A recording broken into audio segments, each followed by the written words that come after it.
In Washington, D.C., an ad hoc group of feminists, unionists, and critics were printing a commemorative poster.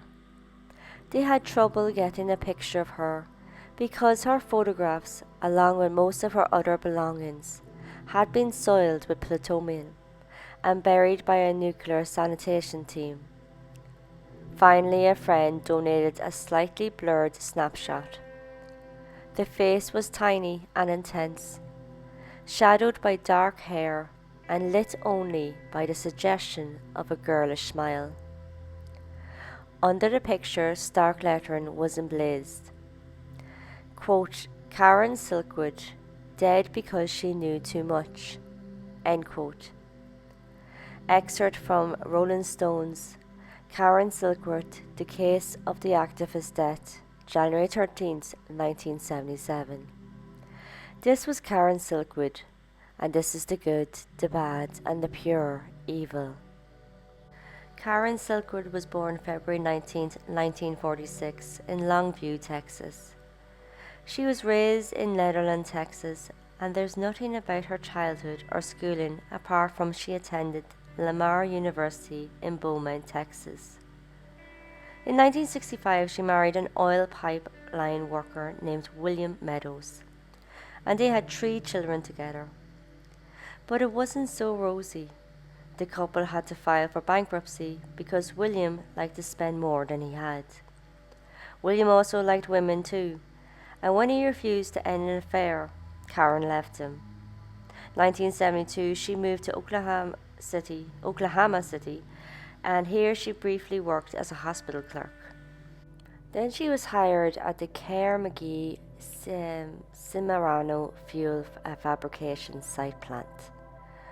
While here, she joined the local oil, chemical and atomic workers union and took part in a strike at the plant. When it ended, Karen was elected to the union's bargaining committee. At Kerr and McGee, she was the first woman to get this position. Now she would look into the health and safety issues. Soon she found what she considered to be a lot of violations in health regulations, like exposure to contamination, faulty breeding equipment, and how samples weren't stored correctly. She also found the showers were not up to the scratch and could increase the risk of employee contamination. So the Oil, Chemical and Atomic Workers Union didn't like or trust the Kerr and McGee plant, and they accused Kerr and McGee of making faulty fuel rods or lying about inspection records and for risking employee safety. With this, oil, chemical and atomic workers threatened litigation.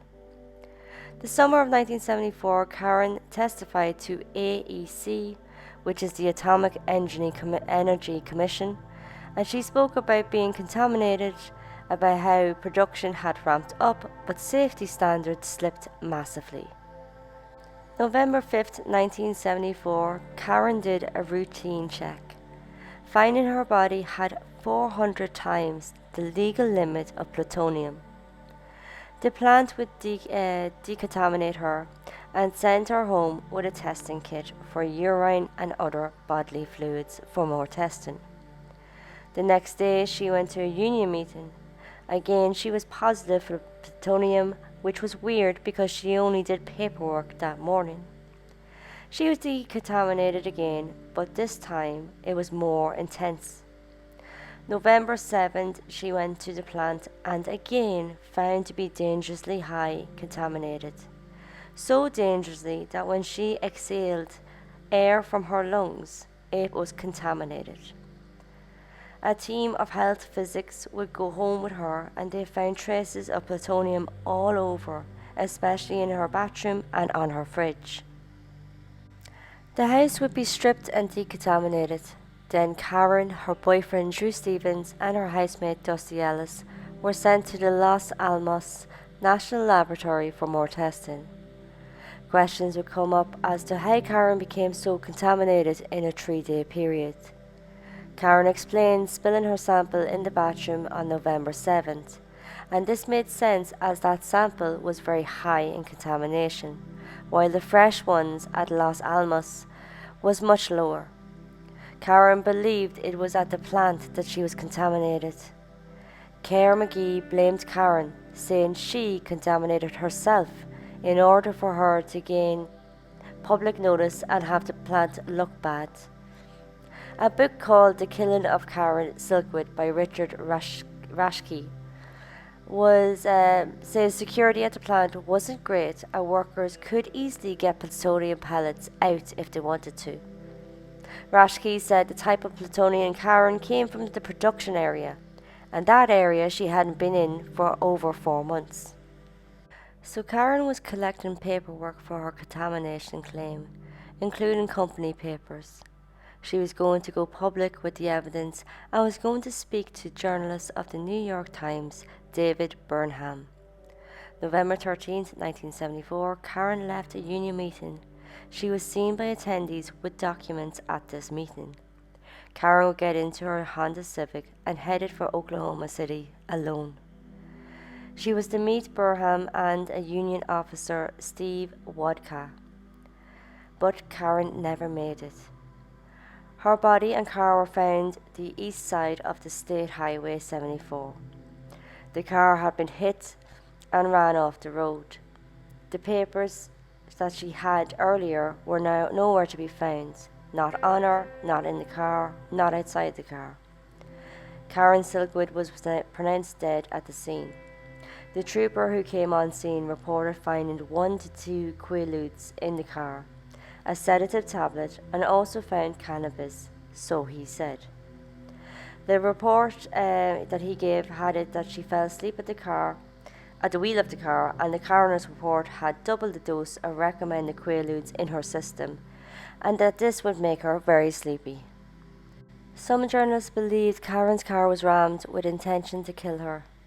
Investigations recorded damage to the back of the car, and when asked, the family and friends said it wasn't there before she left.